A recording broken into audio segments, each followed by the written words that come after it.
Under the Lights on CBS19 is sponsored by Bill Dickinson Chevrolet, Ultra Federal Credit Union, Baylor Scott and White Texas Spine and Joint Hospital, the Back Nine, and Optimum.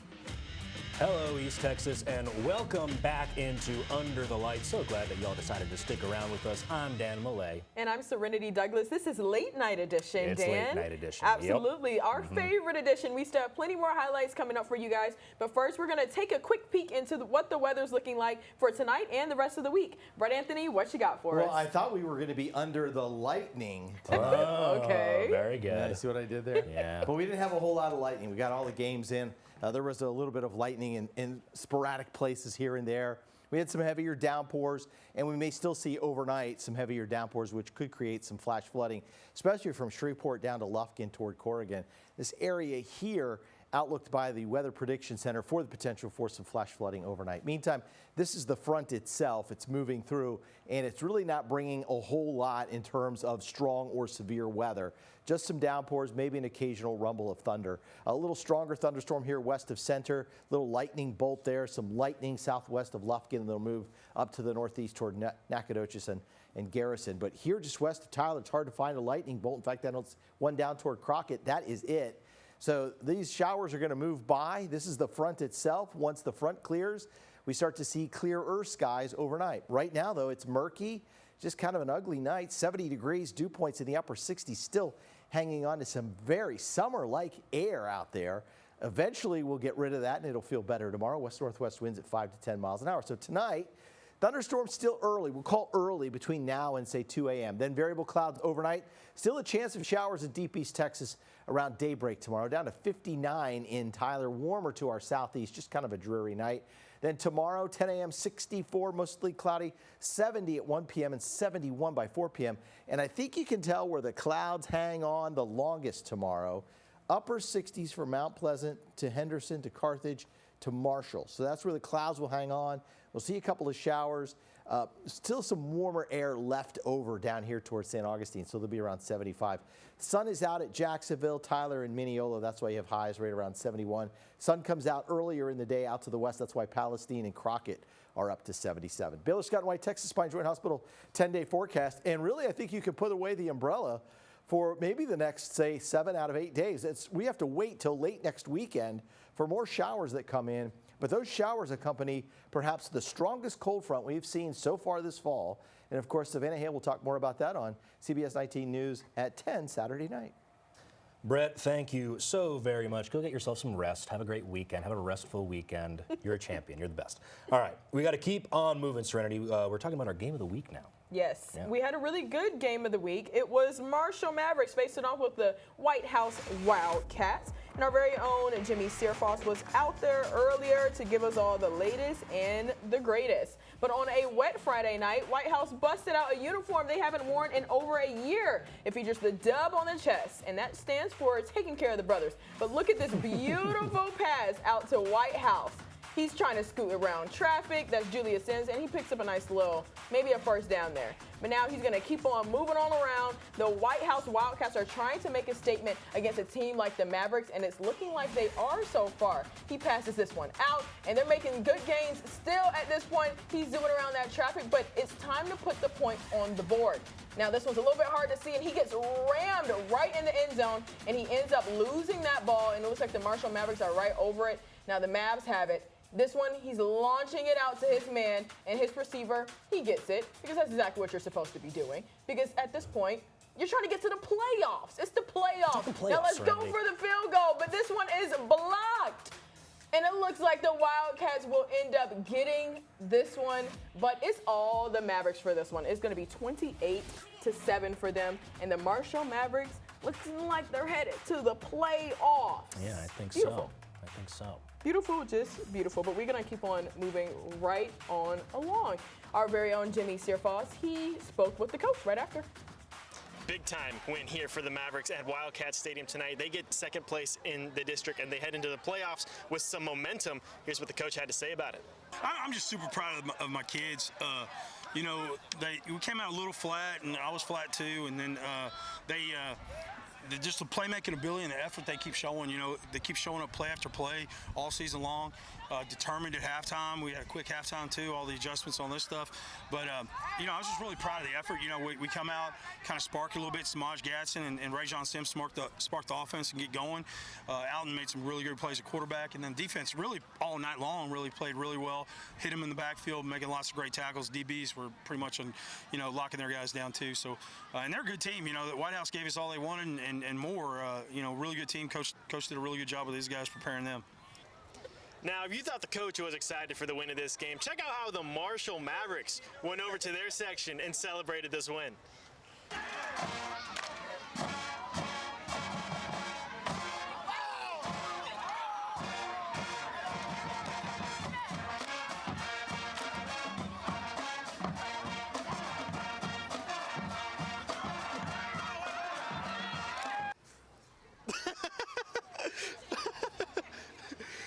Having a good time here as this game wraps up. So does the regular season. But now, both these teams and we are headed to the playoffs. Oh, I love it. Thank you so much, Jimmy. That's great stuff. What were you saying? That was they were doing the bunny hop. Okay. They were doing the bunny hop. Yeah, I know everything about that. I'm surprised the kids know about it. You love to see it. But we still have plenty more really exciting games to get to, like our Under the Lights kickoff show location. It was the Lindale Eagles that were hosting the Henderson Lions for a spot in the playoffs, so this game just meant more. This is Lindale's David Lindig with a quick handoff to Emilion Johnson, and he goes around that traffic and dives into the end zone. And that's a cash money play. The rain is coming down hard, but there's no lightning, so we're going to continue. The Eagles continue, but look, they tricked the cameraman because here comes big man number 90 right into your living room, and the Lindale Eagles are now on the board. Now the Lions are trying to answer back. Howard launches it, but it's in the hands of a soaring Eagle, intercepted by Aiden Warnell, and Lindale is back with the ball. Lindig, he's dropping back, and with a beautiful throw to his receiver, he snatches that thing on down and takes it right into the end zone to put Lindale up 28-0 at halftime. And a quick shout out to Lindale's band, who won the UIL 4A state championship this year. Absolutely. Love it. And the Lindale Eagles, they pulled away with the win, 45-0. Yeah, and we talked about it before, but surprised by that final score. Surprised by that final score. Henderson's had a good year, but just not their night. We're going to keep on moving over to Troop, where the Tigers are taking on the Buffalo Bison. A wet game, lots of rain in this one. Even they had roughly an hour delay before halftime, too. Look at that. All right, there's the rain coming down. We're starting in the second quarter. Tigers have the ball. Bryce Wallen fakes and throws to Josh Childress. He makes a nice cut, makes a defender miss, and he's going to do the rest all by himself, making his way in for a Tigers touchdown, completely untouched on the run. He could not be stopped. Fan loves it too. Buffalo ball now here. Cole Davis looks like he's going to keep the ball, but throws a short pass to DeAndre Turner, who weaves past a Tiger defender, then shows his speed off. But a pack of Tigers are there to save the touchdown. Big gain for the Bison. That set them up near the red zone, put them in a nice scoring position.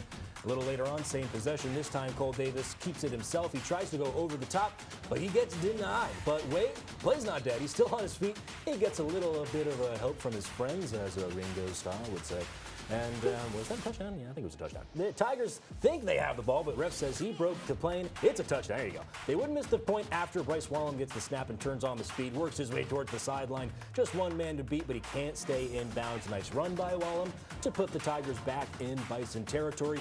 Tigers looking to answer back with a score of their own. Wallen, high snap, recovers, short pass, defender in his face. Riley Blackman makes the catch. He's got nothing but room to run, and he walks into the end zone untouched. At halftime, the Tigers lead 36-13. Wow. Well, okay. We're going to have to update that final score. 57-21. Nathan says 57-21 is the final score. 57-21 from the Troop Tigers. Troop takes that one. I mean, that's all you have to say. That's it. That's all. A great game from them. Now we pick up our next game. It's Cushing versus Overton. We're going to pick it up in the fourth quarter. Overton cheerleaders, they are enjoying this 52-0 lead, Dan. Overton with the ball. That's Braxton Harper with the quarterback keeper. Picking up the first down before being well tackled, but that's all good. He's fine. It's getting up real slow. Now this time it's Harper. He hands it off to Cash Money Hallman, who runs through tackles, then carries half of the Bearcats defense for the first down. He's like, if y'all are gonna try to tackle me, y'all are just gonna come with me at this point. Now Harper is sharing the ball around as he hands it off to Jackson Furlow, who cuts back up the middle and runs through, semi-breaking free before finally being taken down. Now the Mustangs would end up turning the ball over on downs, but the band is partying as usual because the Mustangs, they're still up and they're headed to the playoffs, 52-0. And that is the final out of Overton. The Overton Mustangs have had a great year, and They like you have. said, they're getting ready to make some noise in the playoffs. Moving on, though, we got White Oak, Texas, the home of the Rough Riders, as they hosted the Gladewater Bears tonight. Beautiful stadium. Beautiful stadium. You can just tell from this big shot we have. All right, we got Gladewater's Luke Brown with a handoff to Travion Watts. He sees an opening, and that is a touchdown for Gladewater. White Oak is going to be in control of the ball now. Here they are. Jackson Ludlow throwing downfield to Logan Lodwig. But that is an interception by Maddox Vasquez. Huge play on defense for Gladewater, and they're going to take over the ball once again. They've got it right here. Brown does another handoff to Watts, and he takes it down with no one near him, and he is going to make it all the way into the end zone. That's a house call. Gladewater pouring it on at this point. White Oak with the moves here. You're going to see it in a little bit. White Oak with the moves here. Ludlow goes long to Bratcher Braden. He jumps, catches the ball, and White Oak is on the board. So a little punch back from the Rough Riders. Gladewater saying not so fast. Luke Brown with a handoff to guess who? Travion Watts, of course. No surprise there. And it's another touchdown for Gladewater. And let's see how this one ended up. Gladewater kept it on, kept their foot on the gas. They took it 54-27 over White Oak. A good one for the Bears, for sure. Now we're going to keep on moving right along out to a very soggy Christus Trinity Mother Frances Stadium, a.k.a. Rose Stadium, for Tyler High's final district game against the Red Oak Hawks. Now, late first quarter with the score tied at 7, that's Lions quarterback Caden Granberry under a ton of pressure, but he goes ahead and passes that one off. And it looks like Red Oak, intercepted by Desmond Cox, takes that one for a touchdown. Now it's Red Oak's possession, and that's quarterback Billy Middleton fakes the handoff, steps back, and hurls it to Braden Robinson for a 23-yard touchdown.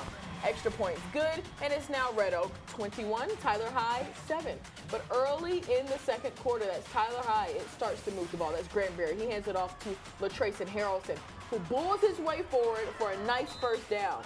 Now, a few plays later, it's Granberry. He tosses a screen pass out to Keandre Powers, who gains 14 for another first down. So it looks like the Lions are making tons of gains, but just not scoring. But let's see if they can now. That's Granberry tossing across the middle to Harrelson for another first down.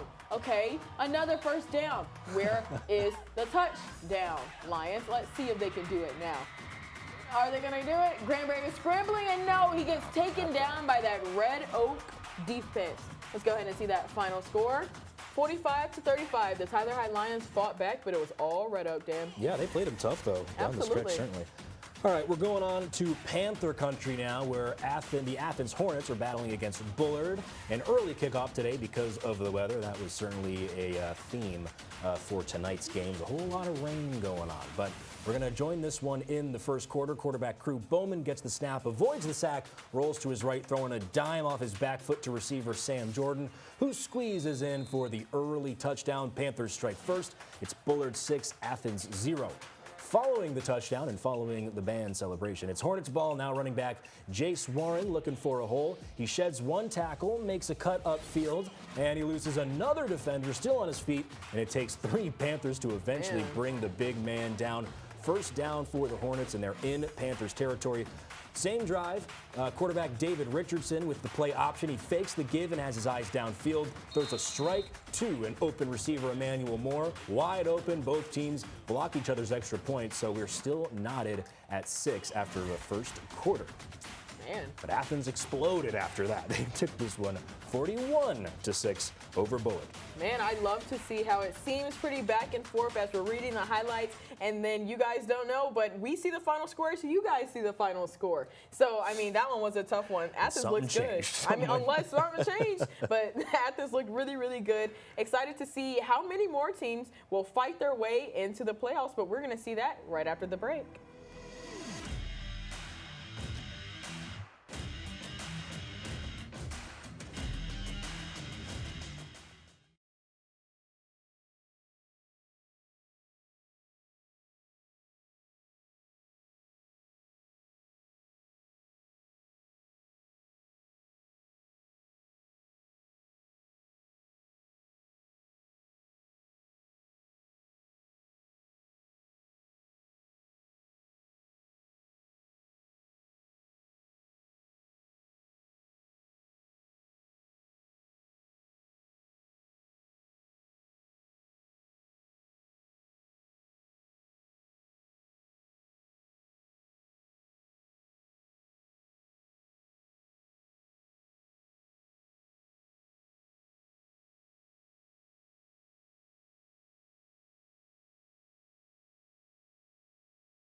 Hello, East Texas, and welcome back to the Under the Lights Kickoff Show, late night edition. Thank you for sticking around with Dan and I because we still have plenty more highlights to come, Dan. It's true. And Exhibit A, we got Van versus Pleasant Grove. We're going to join this one. Yeah, great matchup. In the second quarter, Pleasant Grove, well, we're going to see them run onto the field first. Whole lot of fanfare. Like you said, two good teams. Anyway, Pleasant Grove QB, he passes to Lance Jackson, who takes it for a long run, and this is going to be the first score of the night. Defenders, oh man, he just shed the defense right there. They could not take him down, and that made it 7-0 Pleasant Grove. And you know, a celebration in the end zone. You got to celebrate. The Hawks always look good. They really do. Yeah, if you score and you don't celebrate, it's like, did you really score? All right, we're going to the other side now. Jalen Foster is going to intercept this ball from Van, and he's going to make a nice little return out of this, heading down the right sideline. Looked like he was maybe going to head towards the end zone, but eventually taken out there. Then number 16, Cam Harris, is going to catch a pass, and he is refusing to go down. He's a whirling dervish. He's just picking up the yards. My word, quite a play there. All right, we're moving on to Jarrett Halter. He's going to take the ball in for another Pleasant Grove score, and that made it 14-0 for the Grove. Let's check out how things wound up. Pleasant Grove took it 30-14 over Van. I believe both of these teams were 7-2 coming into tonight. So yeah, two good teams, but like you say, Serenity, one has to lose. That's just how it goes. One just has to lose, and that's just how it goes. And man, the Hawks have looked good year after year, and they kind of have just gotten better as time has gone on, and they are now reaching their stride. So let's keep on moving along. Misty night in Wascom, but Coach Lawson, he is getting the Wildcats fired up. First play for Wascom, following a Hawkins 3-and-out. That's Chris Hernandez. He'll pitch it out to Kelton Williams, and as you guys can see, he doesn't want to go down, and he's not going to go down because he has a house call to make. Ring, ring, ring, 64 yards, and the Wildcats are up 6-0. Next possession for the Cats. It worked once, so maybe it'll work again. It's Hernandez. He pitches it out to Williams because why not? He'll weed through some traffic, and now this one will be 16 yards for the carry, and now it's 14-0 following Wascom's 3 offensive plays. That's crazy. Now it's Hawkins on offense. This is Brody Warren in the gun. He will hand it off to big Caleb Ard. He's taken off of his feet. Let's get a replay. Goodness gracious. This is just high school football, people. Everybody's now, third possession. Everybody's okay. Third possession, fourth play on offense for the home team. Stop me if you've heard it before, because it's Hernandez to Williams. 44 yards. This guy's huddle tape, Dan, after tonight is going to be insane. Just this game. Just this game. Only it. 22-0. They look fantastic. Wascom once again with the ball. Now, this one is not a pitch to Hernandez. This is not a pitch to Williams. This time it's Hernandez. He'll air it out to Joe Irving.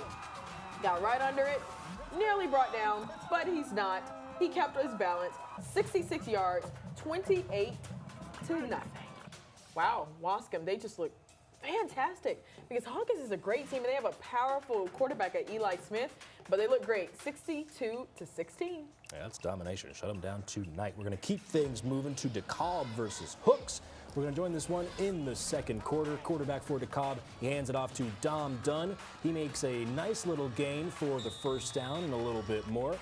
Moving the chains. Here's Kewan Neal breaking through the line, and he is almost taken down, but there we go, into the end zone for a touchdown. That made it 14-0 for DeKalb, and why not celebrate? Why not celebrate? On the next possession, quarterback throws an interception to DeKalb's Brian Gardner. And that's so offense, defense, it doesn't matter. DeKalb is out here making plays. They almost lost it there, but they recovered, and that was a close one. Right on offense now and right in front of the goal line. Quarterback looking, back of the end zone. The defender said he didn't have it, but the ref said he did, so he has the final say. That's a touchdown for DeKalb, who takes this one 42-14 over Hooks. Well, shout out to those small teams. Very interested to see who is going off to playoffs and who is going to be at home. I'm sure you will have an update for the people at home tomorrow or maybe Sunday when, these games populate. We got to see if anyone When I find out, y'all will find out. Absolutely. But we got top plays right after the break.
Under the Lights on CBS19 is sponsored by Bill Dickinson Chevrolet, Ultra Federal Credit Union, Baylor Scott and White Texas Spine and Joint Hospital, the Back 9, and Optimum.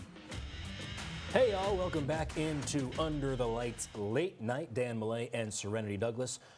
We're almost out of time, but we have time for the most important part of the show, top plays. The top plays, my favorite part, Dan. Yeah, because we got some good ones.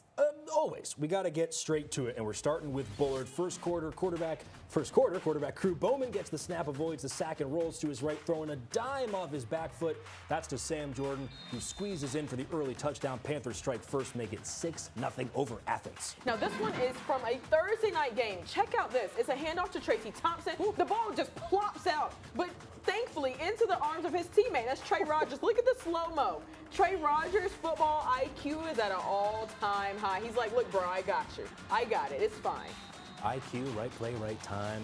Anyway, starting the game with Spring Hill receiving the ball here, and it's caught by Alejandro Jaquez. He's going to do a nice handoff to Trevor Allen, who's going to take off. Keep in mind, y'all, we're just seconds into this game, and Spring Hill is already getting on the board. Yeah, I'd say that qualifies as a top play. They started off hot. Now it's the Lions trying to answer back, but it'll be the Soaring Eagles who intercept this ball. That's Aiden Warnell. Yep, you got it. Right in front of your home crowd. Shout out to Aiden. Shout out to the Eagles. That was a soaring eagle if I've ever seen one. Gladewater once again with the ball here. Brown doing another handoff to Watts. We heard that combination a couple times. He's taking it down to the end zone. Nobody near him. That's a house call. That's a top play. Now let's go ahead and go to our 2023 state champions, the Malakoff Tigers, where the ball is handed off to Kalen Davis, and he hands it off to Jason Tennyson. And he picks up speed, immediately creates distance, and he is headed straight into the end zone. I'm really excited to see the Malakoff Tigers back at Jerry World, because that looks like that's exactly where they're going. I don't think it's too early to call it. It's pretty obvious. No, and they were number 1 in the 3A, 2A TAPS rankings from week 1. And they never moved. And they have never lost, moved. So. Nobody has taken them down, and they're not going down anytime soon. They are the team to beat. Absolutely. For sure. Now let's go ahead and take a look back at all of the biggest top scores from a very busy night of football. Now this was our game of the week, Marshall versus White House. It was the Marshall Mavericks who took it 28-7, and then this one was our Under the Lights kickoff show. Look, Lindale came out there to play 45-0 over Henderson. They are headed back to the playoffs. Spring Hill, 45-7. This was a playoff clinching game, and it was the Panthers who got it. And it is ARP and West Russ. The Tigers got it, 22-13 over West Russ. And we just saw the highlight, and you just mentioned it. Malakoff beat Winsboro 35-28. They're still undefeated. They're still number 1, all the things. Red Oak took down Tyler High 45-35. Pleasant Grove over Van 30-14. And Jefferson took down Tatum 18-13. You love it. You love to see it. Well, thank you guys so much for joining us for Under the Lights. This was our last final season, our last regular season. Yes, our final regular season Under the Lights kickoff show. We will have playoffs starting next week. Super excited for you. But stay safe. Be classy, East Texas. We'll see you on the playoffs.